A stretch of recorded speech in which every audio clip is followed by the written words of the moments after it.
Hello, everyone, and welcome to Season 7, Episode 2 of the EUphoria podcast. I'm Dracos, joined now, as always, by Caedrel to talk to you about all things LEC. YouTube, Spotify, Apple Podcasts, and SoundCloud is where we are available. And this week, we're going to recap Week 1 and your overreactions about Week 1. Before we take a closer look at this year's rookie class in the LEC, we have interviews with Excel's Czekolad and Mad's Elyoya, and we're going to wrap it up with a preview of what's coming your way in Week 2. But first thing is first, Caedrel. We got to talk a little bit about Week 1 without the overreactions. My favorite bit. And you know what this means. We've got to watch me murder my mouth because I doubted you in your infinite wisdom. Yeah, Rogue is...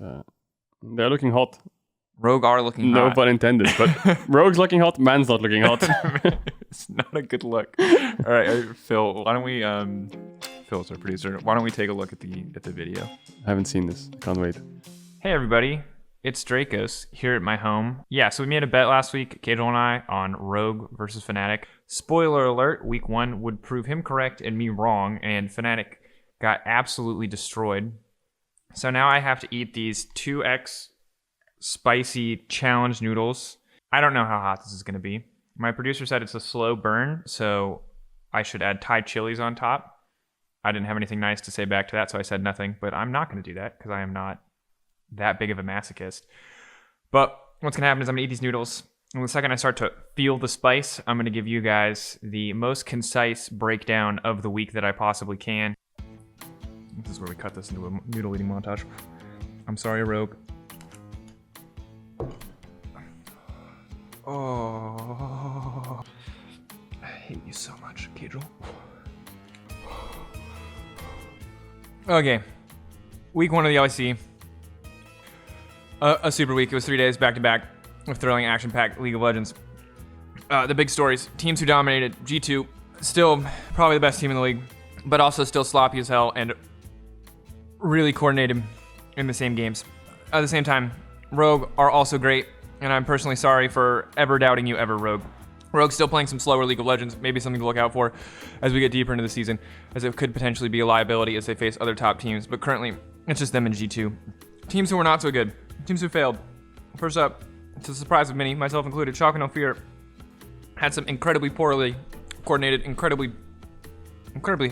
close games that probably shouldn't have been that way. The result in a 1-2 finish, even with most of the rest of the pack, but even the game that they won was like a super gigantic mess, and I would not have any faith in Schalke if they continue to play like this. Last and probably certainly least on this list is Astralis. Astralis were one gigantic hot mess. They're going to have to turn around literally everything in their playstyle. They were uncoordinated, their drafts were bad. Can't touch them all. And things just didn't work for them. Players stood out in Week 1, surprise, G2 Reckless. He played really well, as he always does. Hard to say how well he's integrating into G2 as a team, but G2 being 3-0, it's certainly a positive start for the season overall. Misfits also, both of their new players showed up really well. Herit, technically not a rookie because he played in the TCL, but played a super clean Renekton game. Absolutely smacked Armut around despite falling down in CS. And back to the map, came back, evened it up, and was a big threat overall and a big contribution to the win. VTO was really good at Zoe, was really, really good at Zoe, and they'll probably ban it and we'll probably never see it again. But overall, he put on a clinic versus Fnatic and almost single-handedly won Misfits the game. Larson, last player on this list, current Kia player, the game leader, looked really solid. Both of his new teammates had a solid first week. Larson was the big standout. Yeah, LEC is a waiting room now for Rogue versus G2 coming in Week 4. Games worth watching this week. Misfits versus Vitality, really cool game. A lot of interesting picks, including Ashe with Muramana and Imperial Mandate. Malitza still popping off, absolutely. If you want a sick game to watch, both for off-meta picks and cool stuff. Misfits versus Vitality is certainly it. Fnatic versus Rogue was a disaster. Larson is amazing, continues to be amazing. Probably the only player who will consistently contest caps, and that's the mid lane that we're all just waiting for. And this game was just absolute Fnatic destruction. It was an embarrassment that I even predicted them. They turned it around at the end of the week, but Jesus, this was a mess. Last on our list, Excel versus G2. This game, on paper, had no business being as close as it was, but Excel absolutely popped off and deserve a ton of praise for staying even in this one as much as possible, even though Dan, with a 40 CS lead on Udyr Jungle, did very little in the late game. Kryze showed up in a big way, and it was really cool to see. Lastly, Excel learned that Braum is still a pick, and that if it can counter your entire comp, even if it's out of meta, people will pick it, and in this case, people was Mickey X. Still a good win for G2 at the end of the day, but surprised that Excel pushed them as far as they did. Oh, I guess that's it for the breakdown. Congrats to Rogue and Caedrel for making me suffer. 2x Spice, surprisingly manageable. And maybe Phil was right. Maybe next time we do need to add the Thai chilies. The sad news is this is going to continue to burn my mouse for the rest of the day. It's going to my ability to eat for 24 hours. But in this recap, it was not nearly as inhibiting as I expected to be. But I hope my suffering brought you joy at home. And see you for the rest of the episode. And back to a less miserable me. And it is indeed a less miserable me. And I will say that's the worst part about this video. It's like, I was like, this shit better make me cry. Because then, you know what I mean? Because at this point, it's like, I have to choose between, because if I don't suffer enough, I'm accountable to you as the person I lost a bet to. But also the public's going to be like, I don't know if he suffered enough. Yeah, we need the run back. I want to see you really suffer. It's really good content. I like it. Let's do that again. I think we got to do hot wings. The spicy noodles were, as mentioned, a slow burn. Like literally my lips burned for the rest of the day. Very hard for me to eat anything else. Definitely hard chugged that milk. Disgusting fun fact. A fly fell in that milk during that challenge. Okay. It just got added to my body. There were no questions asked. No way. Did you just drink bro, it? The second I was done, I looked at it and I was like, this is who I am now. And just... Because that's just disgusting, man. What the hell? Bro, they were very hot. But I think that like having your lips burned throughout the whole day is a fine kind of punishment, I think, for predicting Fnatic. But I think, like you said, I think hot wings would be better. Like a full-on table of hot wings and like a challenge between both of us. Like a full-on battle, you know? Not a bet, like a battle. That would be sick. Like a question. We could just do quick hot round ones. questions. We could just literally just take hot ones. Yeah. It's fine. We here at the LEC have never repurposed an idea from more traditional media and then put League of Legends on it and pretended it's a new thing. That's never happened. Just came up with it right now. Just brilliant. Yeah, that's fact. Maybe we could just sneak into a Hot Ones episode. We just have to pop off so hard as a duo that they invite us on Hot Ones. I don't know if that's even possible. Hot duo goes on to Hot Ones. I think we can do it. I think we do it. But that spicy bet was interesting. I liked watching you suffer. Let's do that again. We'll get more. For the record, I did eat noodles intermittently throughout the thing. Okay, so you're eating while it was recording. I ate. It was just cut out. Stopped a little bit, and the second it started to not burn. Yeah, because I think you're a man of your word. I'll take that. I'm not. I also recorded a video on my phone to make sure that people saw that I put all of the spice in. Just in case they're the friggin' doubters. Did you like give it a sniff and like, whoa? It did smell like death. I was really nervous, but like the sauce packet, I smelled it and I was like, this is gonna kill me. This is gonna suck. And my stomach is definitely feeling it worse than my mouth. But I don't understand how people can actually buy those and think like, Okay, this is what I will say. Dinner. This brand of noodles, all people know is bomb as hell. They have, and this sounds nasty, it's really nasty. They have a spicy carbonara instant noodle.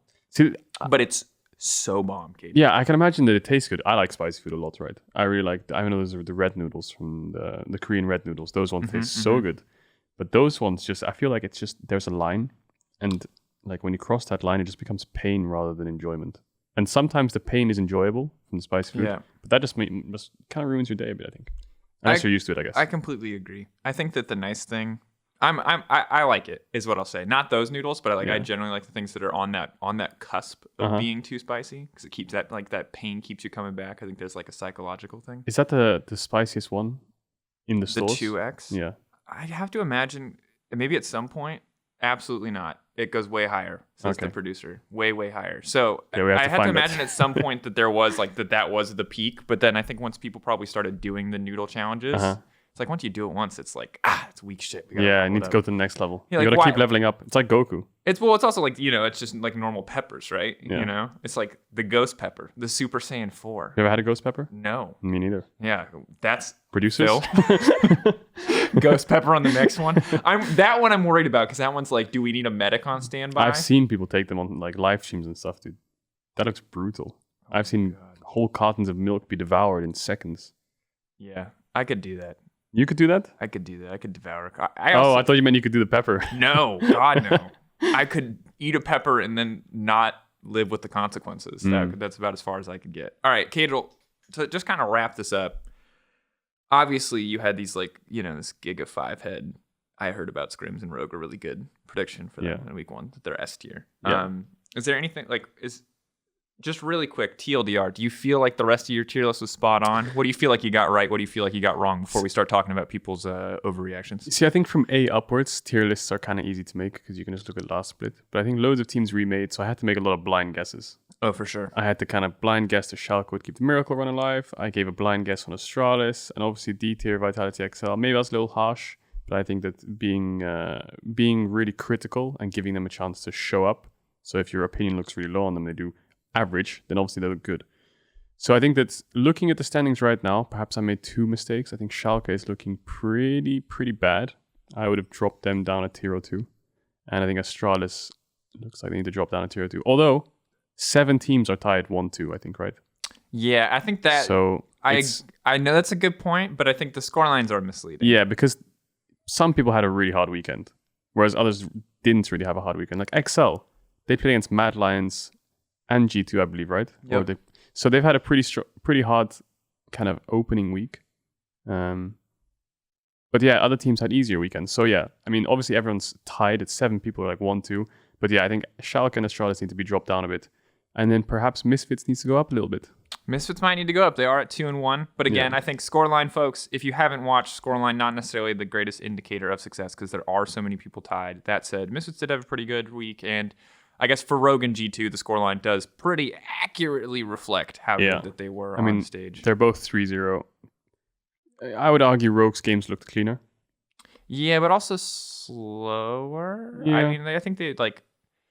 Well, we'll talk about it. About it. But that's I think generally like you hit the mark on the top end of the table, which is really cool to see, and the rest is a gigantic mess. And while I'd say that there's a lot of changes there, I also don't really expect you to get that because I am frankly stunned at how many teams either showed up in a way I didn't expect or really ran it. But it's the same as last year. I remember even when I was playing last year, every single split, the whole middle of the pack was just a complete octagon fist fight, like free for all. Maybe we get another insane playoffs race. Maybe the actually is the 4% difference enough for Excel comparison for this season will actually be relevant this time around. Maybe, yeah. I don't know. I just always remember 10th place to 5th place was just a complete fiesta. And it was 1 win separating them until the last weekend every single time. Yeah, because Origin weren't perma 10th. They just ended up there. And Vitality was also like 1 win behind playoffs. We were 1 win away from playoffs. We were 8 wins. Yeah. Everyone was super tied up. All right. Well, moving forward, obviously there's a lot to talk about in week 1. It was a super week. I hit some of the quick notes in that spicy breakdown, but we've got your overreactions. We got them from @LEC on Twitter. Thank you everyone for your wonderful replies. We're going to talk about some of the ones I think are going to spark some good discussions between me and Caedrel, but we appreciate everyone who contributed. There's also some that are really just funny to me or like low-key BM that I'm just going to read for kicks. So I actually have to like pull the laptop into my face because I took the worst, tiniest screenshots ever. So I'm going to start with this one. This is on my list of dumb stuff, but I just thought it was funny. At Isaac Gilbert 1 says, both Rogue and G2 won't lose a single game this year! Math. Science. They're so good, they'll tie against each other. They can both win. And it'll both count as a win. Both count as a win. Yeah. But that segues me into an actual take. This one from the Rogue Twitter themselves. At Rogue, we beat SK Gaming and Excel faster than G2 Esports did. Therefore, Rogue greater than G2. But I think we're not going to see these teams play till week 4. But let's talk a little bit about like expectations for Rogue versus G2 with the 1 week that we have seen. You said Rogue playing a little bit cleaner. G2 still had some G2 moments, but like, are they close right now? Like, is this a world where like, let's say we played best of 5 week 2, just for no reason, just instant best of 5 between Rogue and G2? Are you like, this is a close one? Is this still super G2 favored? Is this 5 games? Can Rogue win? It's such a hard question. I think Rogue would win the best of 5 right now, honestly.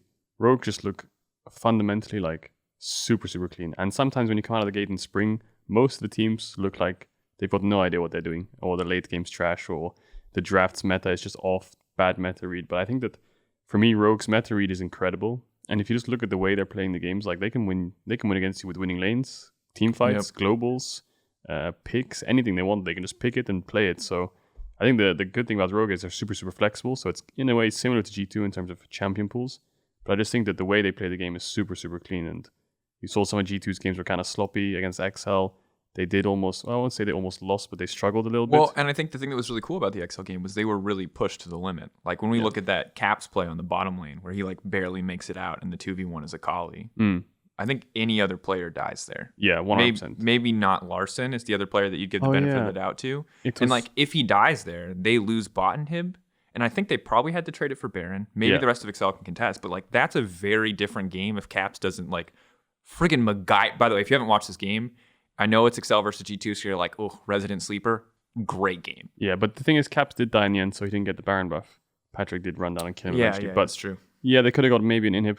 It was actually XL who faced Rogue, not Mad Lions, like I said earlier. But yeah, I think Rogue, especially against, for example, that was what I can bring up against XL. Rogue played super, super clean. They knew XL was scaling. And then I'm glad that XL actually picked champions which could do something for once. So then they went against G2. There was signs of hope. They almost won, but I don't want to look at their performance against G2 and be like, oh, well, XL must beat G2. I think they're pretty strong. I want to see more from them, you know. You got to kill the Nexus, Dracos. When you kill the Nexus, that's when you can get the praise, I think. On the subject of XL, just really quick, I'd put this one out because it made me laugh. Skew fan at SkewLan _, and we'll get the actual tweets up in front of you so you guys can see you did this because, again, appreciate people who tweeted in. He said, Cries will play Yuumi top. You know, fun fact. No, don't tell me. Fun fact. I remember I was in Rotterdam and XL was hosting this 1v1 tournament. If you won some prizes. And I did about 250 1v1s. Yeah. And I won so many in a row that it got to the point where they had all this gear and they were like, okay, Caedrel, you need to start losing. So I said, okay, they can choose my champion. So someone chose me Yuumi. And I've never played a more trash champ in my life in a 1v1. Your skill shots, no matter what, are in a straight line, and your auto attacks hit for 40. Yeah. It's the worst solo laner on the planet, I'm sure of it. In tier list of shittiest solo laners, Yuumi definitely number one. Rel is probably a close second since half of her kit is totally non-functional. Actually, what would you do? Maybe you just pick like a super wave clear jungle like Hecarim, and he comes top, takes your wave, and then you just go on him, and then as he pushes the wave, you just go gank mid together or something. Nah, dude. No, it's trash. It's no, actually I'm not. so Don't know bad. why I'm trying to theory craft this. It's strictly worse than any of the other like funnel solo queue boosting strats or whatever. Because you can just like there are actual champions who do much better things. Yeah, or maybe Kreis plays support Yuumi, and then Torre goes top lane. That could be sick.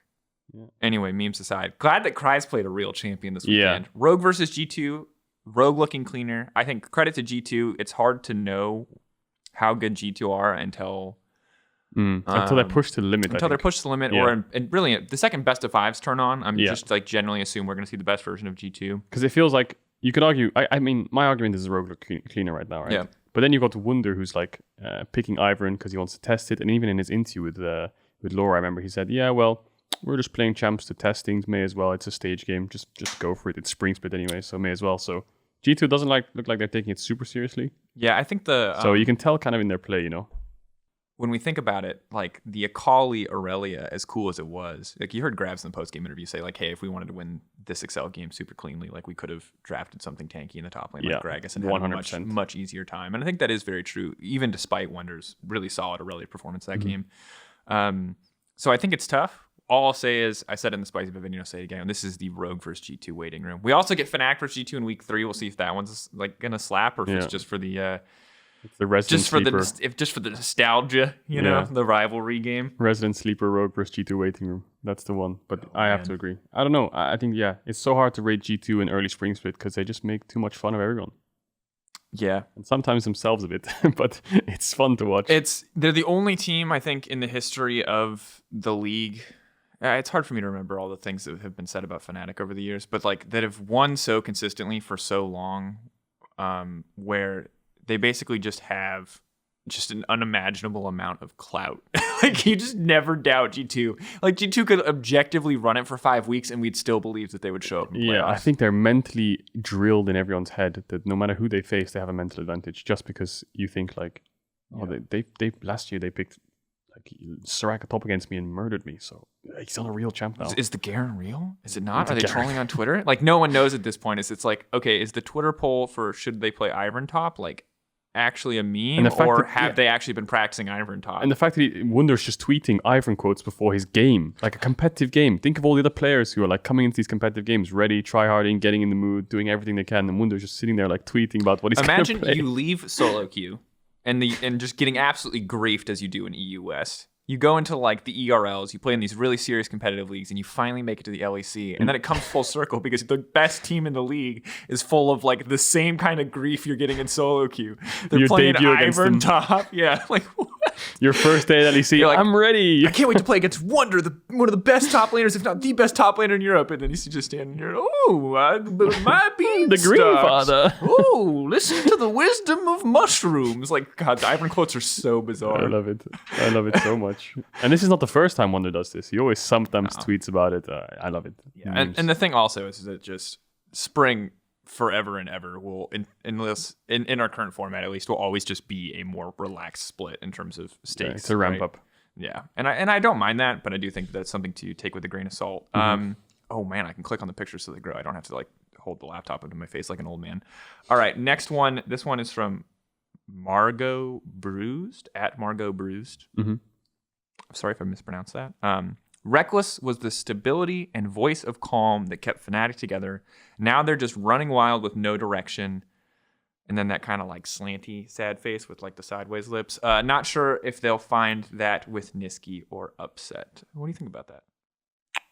Yeah, I think there's an argument to be made that Reckless was the foundation for which Fnatic could always fall upon, you know. It's like, okay, we've hinted a lot, guys, but Reckless is farming up pretty well. And I think you saw that with G2, you know. Everyone was fighting and dying, but Reckless, 0 deaths, 1 death. He died once, I think, the whole weekend. Yeah. And he had like 13 kills on Jhin, 8 kills on Sivir, legendary every game. KDA highest King. CS, KDA King. So it's honestly, I thought about this weekend. It's so funny that his name is Reckless. But like we just take his name as Reckless. It doesn't mean anything. But like how is someone who is like the KDA King named Reckless? Like if a new player came in and their name was like Safety and they ran it every game, we would make jokes about it every week. You know, it's like central. maximum memes. But we're just used to it at this point with Reckless. Yeah, Reckless. Yeah, I mean, you can see it in G2. He is like the foundation now. He's like the secure carry that I think they lacked almost. Not lacked, but they never really had. I think Perks was more of the G2 style. Just go in with my team and int it with them. Because he was much more of a flexible team player, engaging, not scared to fight, whereas Reckless is very kind of like secure and fighting safe. But yeah, I think Fnatic obviously lacking that factor, especially with Bwipo Hylissang on your team, when those guys love to fight. I think they need to kind of reel it in themselves now a bit more, or Upset and Niski and step and say, like, take control. But that's kind of hard to do when you're on a brand new team, especially when that team is historically succeeded for so long, especially internationally. Yeah. So actually putting the reins on those kind of players is a bad idea. So I think they have to, Hylissang and Bwipo, I'm pointing them out, I think, because they're the most aggressive players on Fnatic, kind of need to reel it in a bit. Well, and we've heard in the past that one of the big things that like a voice like Broxa brought to the table and a voice like Reckless brought to the table when it was the 2018 lineup, right?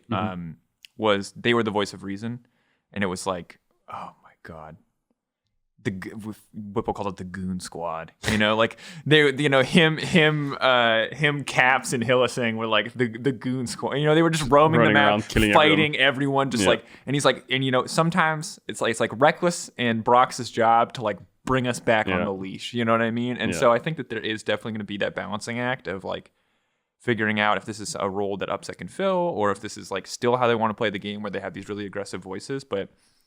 I don't think that this is something that Fnatic like can't recover from or can't adjust for. Definitely. But I do think that it is something that's probably really hard to do, because I think when you're comfortable in a team, I imagine, at least this is how I kind of feel about it generally, is that like you get into a role, you think very consciously about the role that you have, but then once you're in it, you don't think about it anymore. It becomes very natural, right?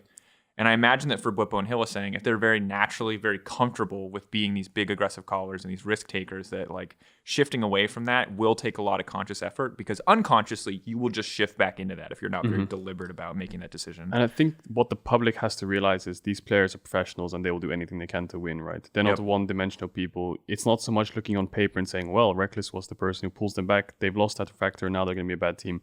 I think you have to understand that Upset, Niski, Bwipo, Hylissang, all these players want to be the best. They obviously are going to know what their problems is themselves the best, because they know themselves the best, right? They're going to be screaming all day and finding out what those problems are, and they're going to be problem solving. So I think that, yes, you can argue that they've lost this factor in Reckless, but you have to also argue that these are the best players in their role. They know exactly what they need to do. So Bwipo and Hylissang will tone it down themselves to be able to win, because they'll notice it's a problem. Upset will step up and try to fit Reckless's role as best he can, or maybe implement better ways to make the team better. So yes, on paper it does look bad. Like they lost Reckless, but with the coaching staff and those players, I think that they will do absolutely everything in their power to make sure that this voice of reason that's missing in this kind of chaotic style can be changed and molded to a way that fits them really well. Yep, and I think that we saw that in their final game of the week where they were able to win, where it was a much cleaner game. Also, if you haven't seen it, you can go back and look at the VODs for PGL. Quickshot and I spoke to Bwippo, and he seemed pretty balanced. He had a pretty balanced take about it. He just talked about how it is a process, how he did need to adjust, how even he didn't give us the specifics, but that like Hilly had pulled him aside and given him some good advice, and just clearly it's a big adjustment period for everyone on that lineup, new players and old players alike, and we'll just have to see how it advances. Let's get two more. Do you want, you can pick if you want the there's light flame and there's hard flame. Hard flame. You want the hard flame one? Yeah. All right. I love me some spicy drama after a spicy bet. Okay. At Hoshi9Zoe. Okay. Zoe mains. I'm a Zoe main. Says there are better Clash teams than Astralis. I mean, oh no, Caedrel! You can't react like that. You can't just go, I mean, and then pause. You gotta like. I mean, I don't think it's true. It's pretty brutal. That's what you need to go with first. Okay. You can't just pause and go, wow, yeah, and then not say anything for 30 seconds. I mean, Astralis haven't looked hot. Clip that, by the way, Phil. Clip the. Don't do yeah. And I mean, you know, the reason I was saying I mean is because I had a Clash team and it was pretty stacked. You know, I had like Broxa, PoE. Yeah. No way. That was a pretty stacked Clash Oh, team. So damn, the Don himself. Maybe that could have taken over. But yeah, Astralis had a pretty rough week. I think there's just a lot of indecisiveness. I don't know if that's just because their comms are really hectic and it's the first time that they're playing the LEC together and stuff. Yeah. Or if there's just a lack of game understanding or things like this. I just feel like their team fights are horrible. Their drafts kind of got better towards the last day, but still not great. And their lane phases aren't exactly like, wow, this guy's going to stomp you in lane and then carry the game alone. Where's the carry factor on Astralis? That's my problem. I mean, you have Jessica and Nuke, and White Knight, but there's no one standing out like he's going to carry. You know, like on the bottom tier teams, you've got like Patrick, who he's quite clearly the carry. And on Misfits, you've got Kobe, who's quite reliable, and he's been doing really well. And now you've got these two rookies who have been popping off. There was no one really on Astralis that was either popping off or carrying. So it was like, so what are you guys going to do? Yeah. I think when I look at it, the things that really stood out to me that make me really concerned for Astralis is that, on the one hand, I agree that their drafts did get better. And that just felt like them recognizing kind of their weaknesses and the position that they were in as a team. And also the struggles of week one. Because week one, the story was, like, once teams figured out that the complicated execution wasn't going to work on stage, they just drafted like simple ass scaling team fight, and Astralis definitely learned that lesson. We need to make a clip right now, Dracos, for future teams in spring splits 2022, 2023, 2024.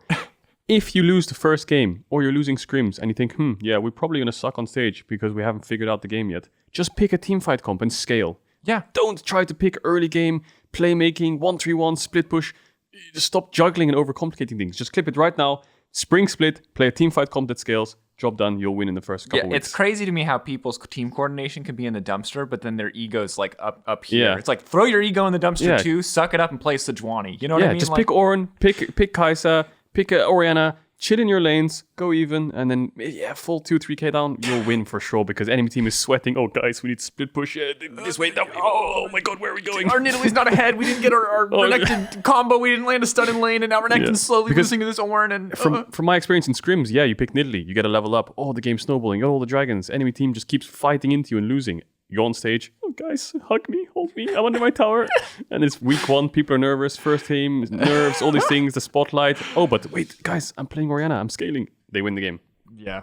So anyway, for Astralis, I think they look lost in the Rift. I would expect to see significant changes. Right now, I think that they are probably the worst team from what we've seen. But it's not by a massive margin, is what I will say. I said they're clearly the worst, but it is not by a massive margin. And again, nobody outside of Rogue and G2, and almost really nobody outside of Rogue had a clean week. Because G2 won, not. but that game versus Excel was very back and forth, and they definitely had some questionable early game moments too. So pretty much everything is up in the air. Surprise, surprise that 3 best of 1s are not enough to determine everything. I think that loads of teams showed that they're not that great right now. Schalke Vitality was a complete slugfest. Excel picked a comp that did nothing. Mess. Mad Lions got a gold lead versus G2 and then started running it down, sprinting it.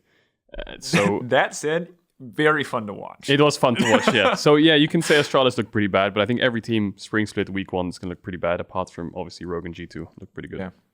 Last take really quick before we get to our rookie interviews of the day. VTO Rookie of the Split. That is what Steve at Blue Demise says. And his VTO rookie will be Rookie of the Split. Thumbs up. Probably too soon to tell, but Definitely. Is VTO frontrunner right now after that Zoe performance? I mean, there's so many rookies. SK is littered with them. It's true. You've got VTO. Hirit, I don't know if he really classifies as a Here rookie. it doesn't count. Doesn't No, count. otherwise Armut would too, technically, which is We'll have to see how the crazy. weeks progress. He's looking good, though. 100% he's looking good.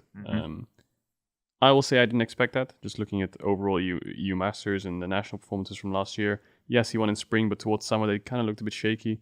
But individually, I mean, VTO, I can see from just his streams and his solo queue, he's grinding so hard. So it's good to see he's putting so much effort in and results are coming out.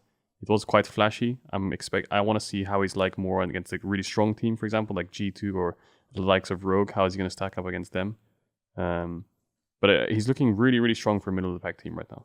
Yeah, and I'm ready to see how all these rookies develop. As you said, there's a ton of new names, ton of new players who technically aren't rookies too that look pretty good. Honestly, I'm actually very excited for this new rookie class. I'm scared every year that the next rookie class is just going to be like garbage. You know what I mean? Like the talent. Like at a certain point, I feel like the talent will run out. NA will have either bought too much, or like we will have like scorned too much, or like I don't know. But I'm always very paranoid that the talent pool is going to dry up. But this is not the year. I also think the confidence from VTO, like yes, you saw his flashy play, but the best part of the whole play was he was emoting during it, and that just shows confidence and balls. I think like the fact that he's making fun of them and emoting at the same time is one thing, but like if you make fun of someone and don't emote, that's fine. But if you make fun of them and emote, it just shows like you've got massive balls. Like, oh my god. You are totally and completely unafraid on stage. Yeah, you're so in control. That said, we will also have to see how these rookies adjust when they do play on stage, because it's been so long for these guys. Even if they were going to play on stage in some of the smaller leagues, some of the regional leagues, they probably didn't in the past year. So we'll see what that transition is like. Big deal. It absolutely is. But that said, that's enough from the overreactions. Thank you so much for everyone who shared an overreaction. Let me see if there's...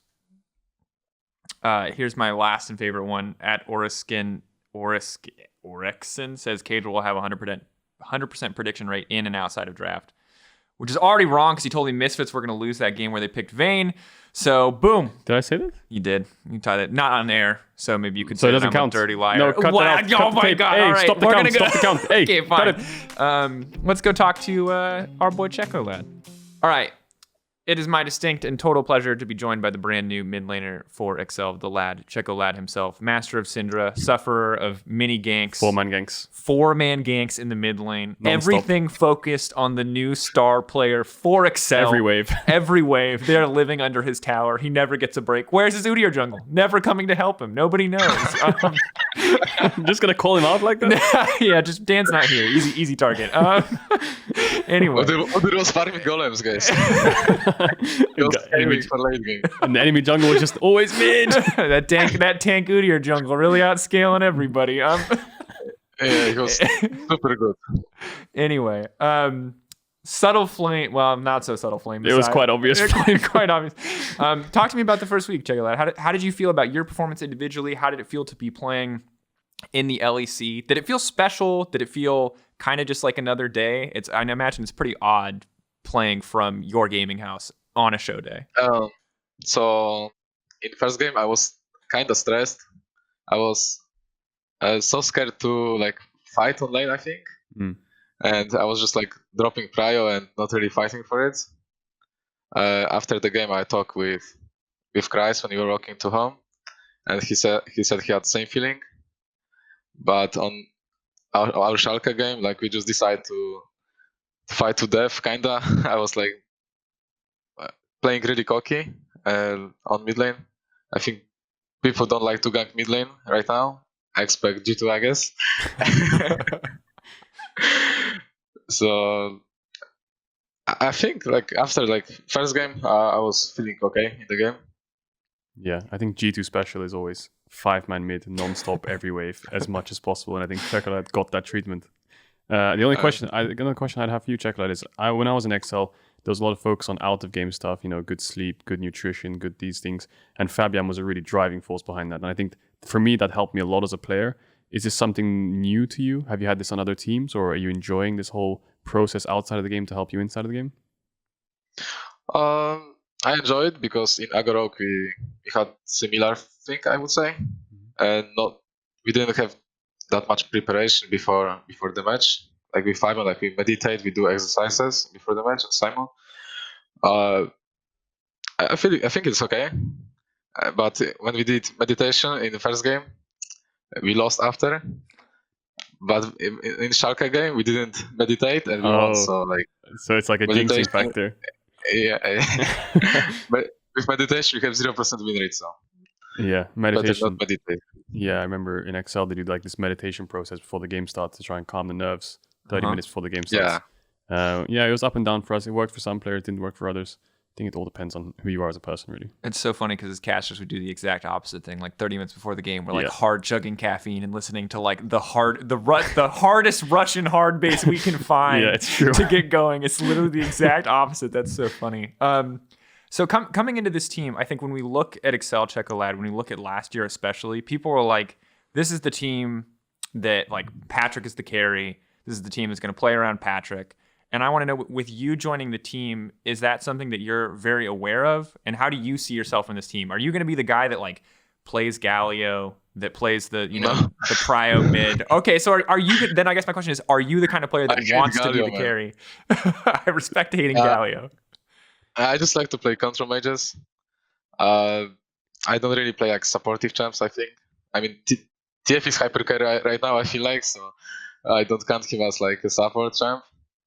I think I'm just like second carry, I would say. Maybe depends like from the game, but like we mostly focus on the Patrick as a carry.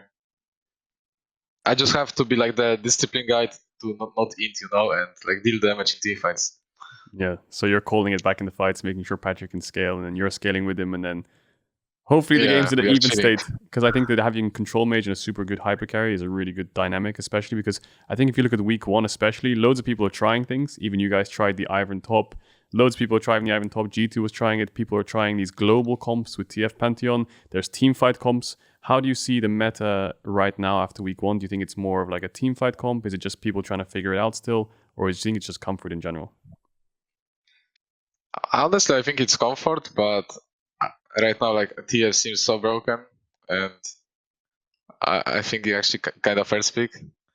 So I don't know. I think it's still comfort for everyone, but I don't know honestly what to say. Yeah, I think it's kind of hard to know, right? Because at the same time, we saw so many different games, and I'm like, I didn't hear anything about Ornn in scrims at all from most of the people that I was talking to, and then like Ornn showed up on stage multiple times this weekend and just looked broken as hell. I think partially because people just like couldn't close the game. Yeah. And then TF is like broken worldwide, right? But it seems extra broken in LEC because no one knows what they're doing in the mid game. When you compare your performance in scrims with Excel so far, like how much of that do you feel like is transitioning cleanly to the stage games? Because you already said, hey, there was some nerves. You guys were a little bit like uncomfortable in that first game. But do you feel like you guys are a completely different team when you play scrims, or is most of what you're doing in scrims also happening on stage? I think we didn't really practice Ivern much, and when we went to our first game, we didn't know really how to play the game with Ivern, because I was like playing Zoe. We had no side lane champion. They were just pushing sides. We really didn't know what to do. We just Aram 5 later, so I think it worked. The practice is different, I would say, because like people just play more aggressive in scrims, but it's like always like this, and like games are sometimes done at like minute 5 at Dragon Fight, Yeah, it always seems like that transition of that aggression is difficult, and it's interesting to me because it always made sense to me when it was hard to when you had to come into the studio, when you had to play on stage. I always understood that, but it's crazy to me that you're still at home and that transition still happens. But I don't think that you're the only team it happens to. I think that's true for everybody. Let's talk a little bit about you, because we know a lot about Excel. We know now kind of a little bit more about how you want to play with Excel, but obviously you're coming into the LEC first split. You're on a team that's kind of had a mixed bag of results, always just not quite making it to playoffs. So what are your like personal ambitions? Are you like, let's make it to playoffs? Are you like, let's make it to worlds? Are you like, I want to kill Caps 1v1? Like what really matters to you when it comes to like setting goals? I think I just want that Excel will be a good team in summer and spring. Like playoffs are like the goal, I believe. But the most important is practice for me. Like I just want to have like good results and do well on stage, I would say, and yeah, just show like everyone that we are a good team, you know. Dang, I feel like it's a very that's like very mature, very professional, very reserved answer. Not like, I want to smash G2, kill Caps, go to worlds, get out of groups. And there's nothing. Sorry guys, I disappointed you. No, you didn't. But I'm surprised because normally, like, I think in years past, before I think we had the ERLs, before like, because you talked about having a lot of the support structure on AGO Rogue. That like didn't exist back in the day. You either like having a sports psychologist, having like any kind of structure around you when you were in Challenger Series was like basically unimaginable. Mm-hmm. So it's crazy to me to have you come in as a rookie and be like reserved, have good answers, be prepared for this kind of things. Because it used to be back in the day, you either came in and you flamed everybody, right? Or you came in and you said nothing. Or you said literally nothing in interviews, you just didn't do interviews, right? And I feel like you've hit this middle ground that's really cool. But I'm curious, like when you first got started as a pro, did you like what were your expectations then? Were you the kind of guy that was like, I'm gonna beat everybody? Were you the kind of guy that was just like really happy just to be playing League of Legends? So I guess, is this a new thing? This like reserved, very team focused, I want to improve day by day kind of thing? Or is this how you've always been as a player? I think I was really clueless when I started playing pro. I was thinking like mid lane is 1v1, you know, but then like and then against G2 we figured it out. They remind me that mid lane is not 1v1. But like when I started playing in Spain, my first split, I was like not communicating at all, and I was just playing 1v1, and I hoped I would just kill an enemy mid laner. It happened a few times, you know, but usually I was just dying to ganks, and at some point, like I was considered as a bad player, you know. So I needed to work on my other stuff. When doing BWin Worlds, I realized like how important is like team play. I would say, and then I kind of changed, I think. Yeah. Interesting to see. I mean, G2, obviously the 4-man mids and stuff. But I think for me, just a quick question towards schedule. I know that strength of schedule is a bit annoying sometimes. So, for example, in this first week, you're up against Rogue and G2. So the two strongest teams in the league. But after actually playing against them, now you can actually scrim them, which is what I noticed as a player, right? Even though you face the top teams, you can scrim them afterwards, right? So do you think that's beneficial, or would you rather face bottom tier teams and then be able to scrim those teams at the same time? Or how would you like the strength of schedule to play out for yourself? I think it's really good for us because we're gonna get good practice right now. Like first games, like people are choking anyway, including me. So, like I don't mind losing them versus G2 and Rogue. You know, like we're gonna be better prepared versus Misfits, Vitality, and like etc. Yeah, I think that helps a lot actually, being able to scrim top teams after having already faced them in week 1. Because the whole preseason you can't scrim them because you faced them week 1. So. Yeah, that is really brutal. Well, yeah, and I'm excited to see. Before we let you go, Czekolad, do you have any quick predictions for your games versus Mad Lions and Astralis coming up this week? Are they going to rue the day they 4-man ganked your mid lane G2? Are you unleashed now? It's like Goku in the training room, yeah, you know? It's like hyperbolic time chamber. Like, are you unleashed now after that first week? Because you had a great game versus G2.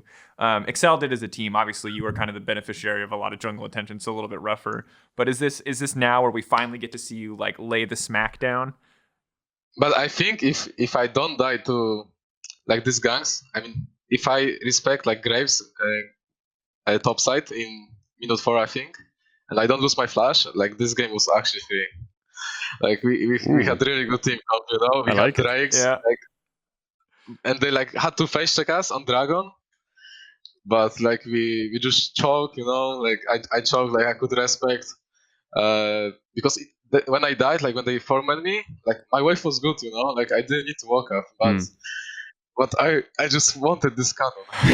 It's always about the canon. I feel you. Oh, I've seen this canon. there. As long as League of Legends is a game, players will grieve for the canon. It's been happening since always season worth it. 1. It's been happening since pre-season 1. Trey, you are not the first to die for the canon, my friend. You will not be the last. No, I'm just excited. I'm glad that you have that reflection. It's cool to hear that you have that confidence because, like, if you had beat G2, that would have been such a start to the season. And even though you didn't, I still think it was, again, a fantastic game from your team and full of great Thanks. moments. Yeah, man. So When I can I say something? yeah, Thanks. of course. When they finished the game and like later I just checked the LEC stream and they were so happy, that they won versus Excel. Like they were sweating so hard for this game, and they were like, "We won, guys! Yeah!" It's like a sigh of relief. Yeah, they were so happy, and it made me happy as well because I don't know. I thought like they will not care or something, but they were sweating for this game. They were absolutely sweating. I said this to Caedrel, I'll say it again. You pushed them to the absolute limit. Like that was an intense. That was probably my favorite game of League of Legends of the week, which I didn't expect to say. It was fantastic. But Czekolad, good luck to you, man, in your next week of games and for the rest of the season. Honestly, thanks again for taking the time to talk to us. Thank you so much. It's dope to have these new confident rookies, man. You're setting a new standard for rookies in the LEC, and I love to see it. So thanks again. Invite Shigenda next time, guys. Yeah, all right. We'll get Shigenda too. All right, let's do it. Sounds good. Yeah. Thanks for Okay. being part of Thanks, EUphoria. man. We'll see you later. See you, dude. Our next guest today is none other than the brand new Mad Lion jungler, Elyoya, and it's an absolute pleasure to have you here. Excited to talk to so many of the new rookies here at the LEC. But as Caedrel is your brother in jungling, I'll let him ask. I'll let him pretty much run the show here because I think that he's going to have a much better questions than me. Where it's going to be like, why Nidalee spear not land? That's pretty much the extent. No. That's the extent. Why are you of gonna my start it off questions. like that? No, I mean I would just start by asking how are you feeling. I mean it's your first weekend in the LEC. I just want to know some thoughts and feelings. Did you think that you had a good showing, bad showing? I mean I think the game against G2, your early game was really, really clean at least. Yeah, I mean, I feel like I had a bad showing overall. I'm not happy with the games I have played so far. I mean, actually, now that you mentioned that, Nidalee spear was like, I mean, I actually it's a tragedy.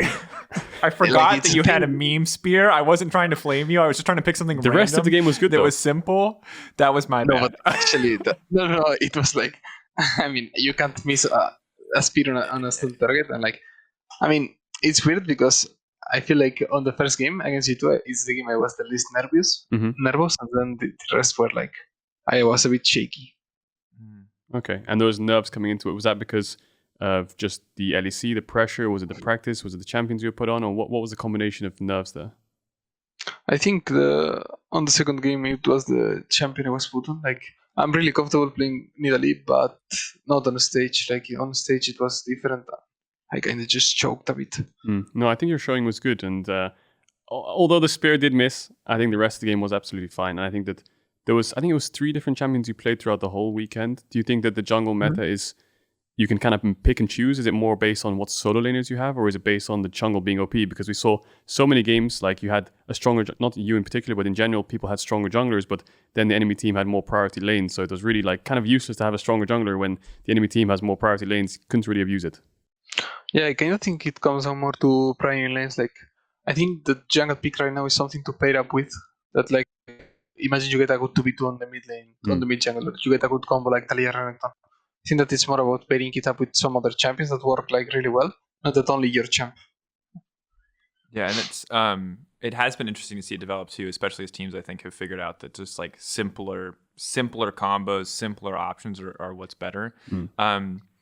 You're a guy that's been around and that has played and has come up and kind of a scene and has had competitive experience prior to the LEC, which is, again, something so cool to see. I said this in our previous interview too, but it always just makes me really excited. But I'm curious, when you felt this kind of pressure this weekend, when you were struggling to like play at your best, is that something that you have ever experienced before, or is this something that you're dealing with for the first time here in LEC games?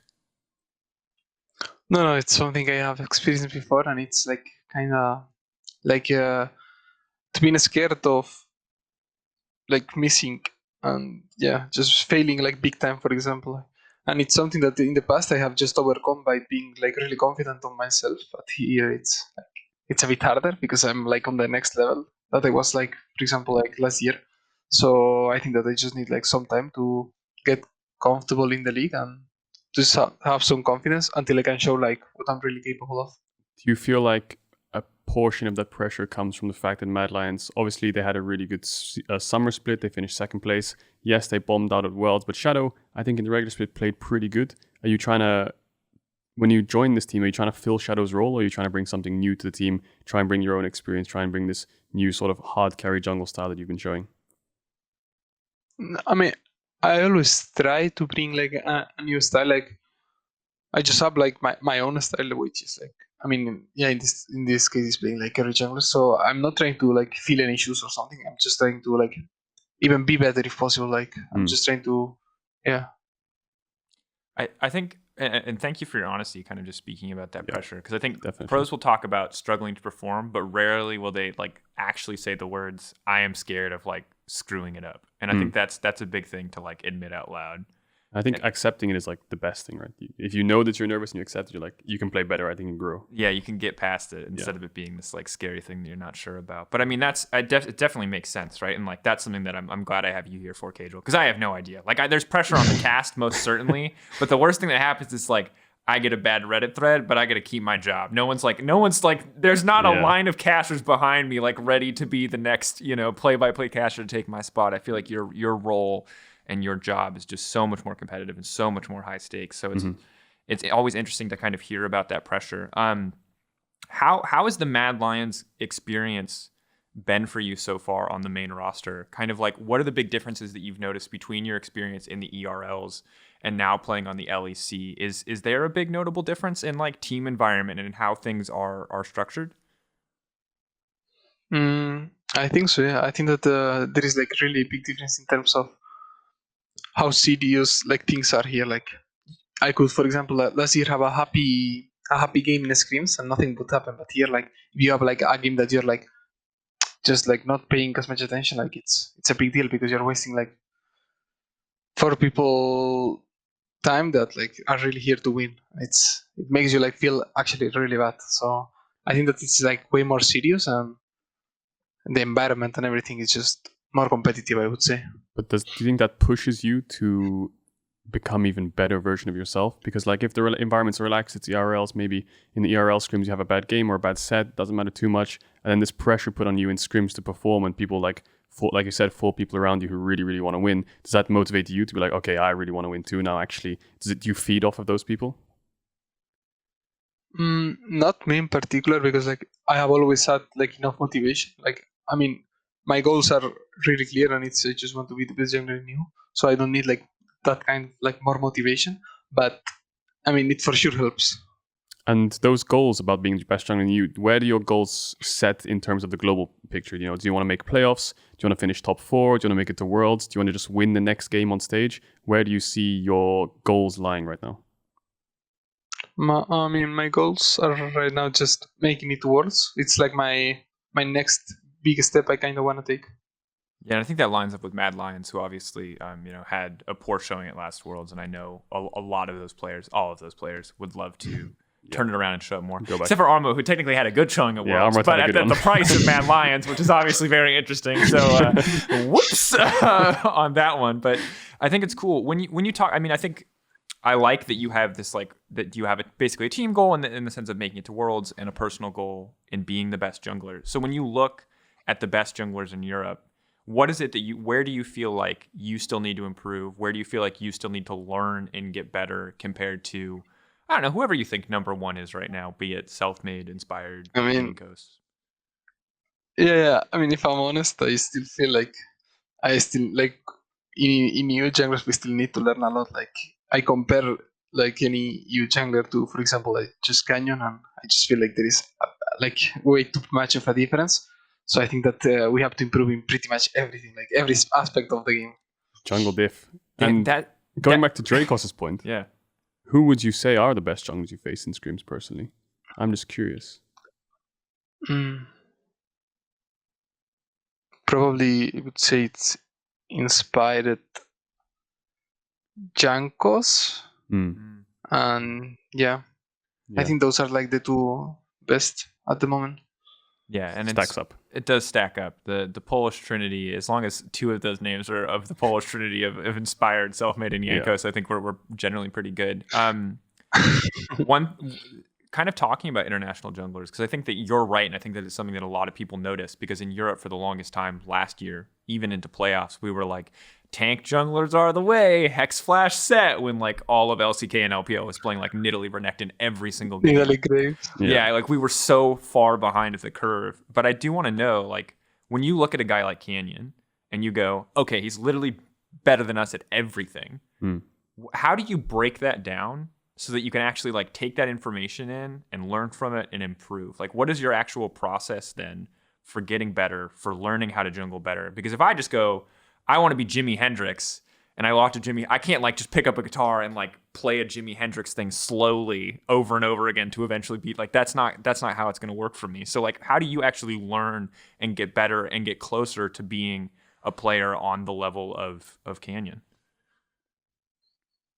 I mean, it's kind of similar to what you said. Like, there is things that you cannot like you cannot imitate it, which is his mechanics. I mean, even if I watch like 100 bots, I'm not gonna have his mechanics. That's just not gonna happen.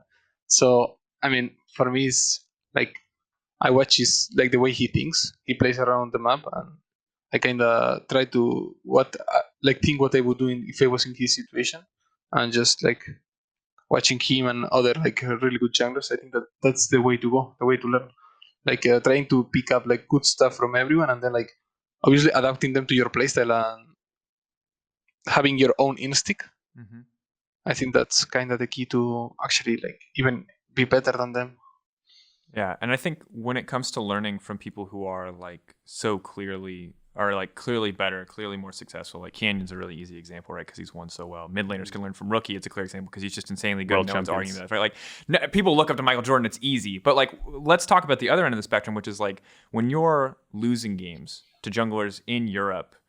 And if you feel like they're worse than you or on the same level, like is it as easy to learn from those games and those experiences too? Or is it kind of hard to be like, crap, I also have things to learn from, just to drop random names, Gilius, I have things to learn from, Zanzara or from any of the other junglers. Like, do you still feel like there's a lot for you to learn here domestically in EU2? And is that as easy as, say, watching Canyon? I mean, I think that you can learn from possibly like everyone. Like, I don't think that even if he's like worse than you, maybe he does something better than you. Like, maybe he's just worse than you at pretty much everything, but like something. Maybe he's better at do that ganking, so you can learn that from him. So I always like try to learn from every game, even though I think it's harder to, for example, learn a game against whoever jungler you knew than, for example, if I was playing against Canyon. I think that Yeah, it'd be nice to have Canyon here. Yeah, it would be nice to have Canyon here. We can't just import people like NA, apparently. We'll get Carlos on it if Yankos ever washes up. Carlos on the phone with and DK. Carlos, the entire future of our region is at stake here. We need you to import Canyon so we can just have the best junglers. And all of a sudden EU has the best junglers after a year. That would be amazing. Yeah, it would be sick. I appreciate the honesty and I appreciate the perspective too. It's always really good to hear players, especially new players, be so grounded, and I feel like that's what I'm getting from you here today, where you're talking obviously about looking up to Canyon, which is totally reasonable, the Michael Jordan of jungling. Everybody's going to look up to Michael Jordan, but also being willing to learn from the people around you, the people above you in the standings, the people below you in the standings, just that constant willingness to grow, and that also love just hearing that you have this personal ambition of being the best jungler. And it's like probably a cliche. Obviously, every jungler wants to be the best jungler, but knowing that you want to do it and having an idea of how you're going to get there, I think is such a big thing, because there are so many people that when they join the league, I think do seem lost or out of it. So hearing that you like have a path, that you are confident is really cool. Yeah, like I think that I kind of hated on my past. It was like people that got complacent about like making it to something. Like, I'm not gonna get complacent even if I make it to Worlds. Like, my goal is, my final goal, it would be to win Worlds, but maybe that's a bit too optimistic, but it's my goal. So you never know. I'm never gonna get complacent about anything. Yeah, and this weekend you faced Razork, who is the only other Spanish jungler in the league. and he did get the better hand of you this time. And is Razork someone you looked up to as like a fellow Spanish jungler throughout the last year of playing in the ERLs and the LVP? Is Razork someone you kind of tried to compare yourself to as you grew throughout the last year? I mean, I actually learned a lot from him. Like, he was the jungler I was looking up, like, not the most, but like I was looking up to him a lot when he was like, for example, just streaming, because he also like streams in Spanish, so it makes it even more fun for me. But yeah, I mean, he's always been someone I've looked up to, and it was like really good to play against him for the first time. Nice. Cool to hear about that history. So that's all the time that we have today. But Elyoya, thank you so much, man, and good luck in your games coming up. I didn't realize that you played Czekolad this week, but we told Czekolad good luck. So we're also going to tell you good luck. So no bias. We're equally invested in both sides. Good luck against XL and Czekolad. Good luck against Fnatic in their new lineup as well. And thanks again so much for coming on to talk to us. Thank you. And thank you for inviting me, guys. Of course. Honestly, really good to talk to two new rookies. I think online is such an interesting factor in the whole thing, but glad to hear, I think, from both of these guys, one kind of this very level-headed perspective from both, but from Czekolad especially very team-focused, and then from Elyoya, the balance of personal goals and overall goals. And I'll say it again, and I've probably said it way too many times this interview, but we keep making cuts, so I feel like it's a new show.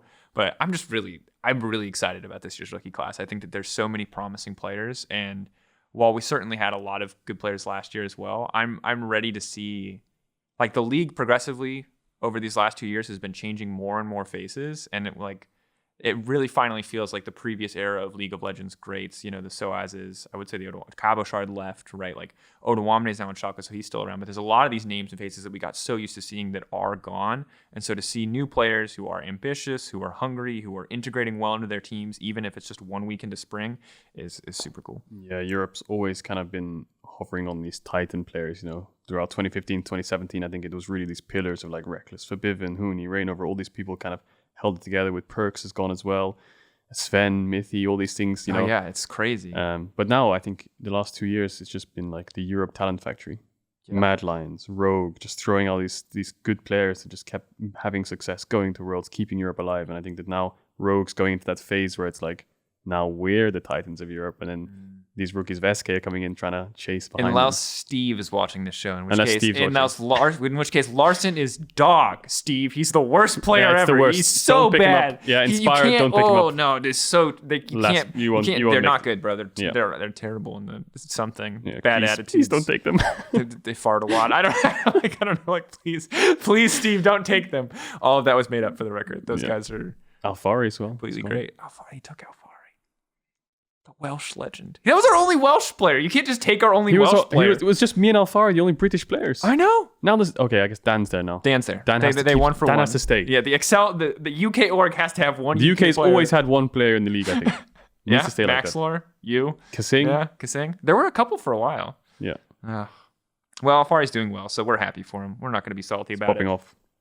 Rookies, very exciting. Week 2. Maybe not the most thrilling week of games. I think it's not going to have nearly as many bangers as week 1. But the games that stand out to me, games that I'm personally really excited for. I'm curious to see. I actually think Mad Excel will be a really good gauge of kind of where both those teams are at, as I would describe them both as everyone's at 1 and 2, right? Or in 1 and 2 hell for most of these teams. But for Mad Lions, want to see how Elyoya does.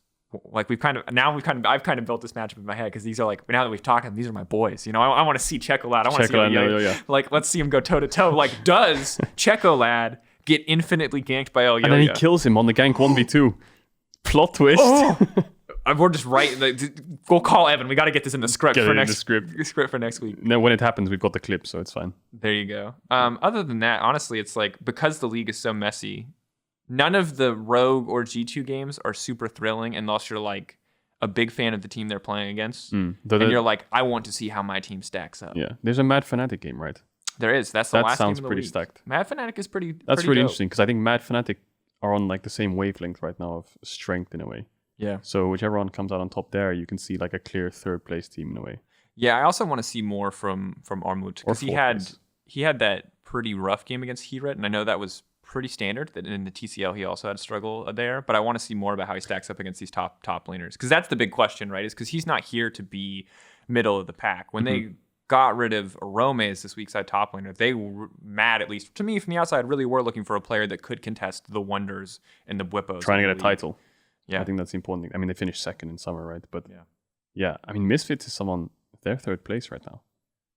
Misfits is looking hot. I am hyped on Misfits. Yeah.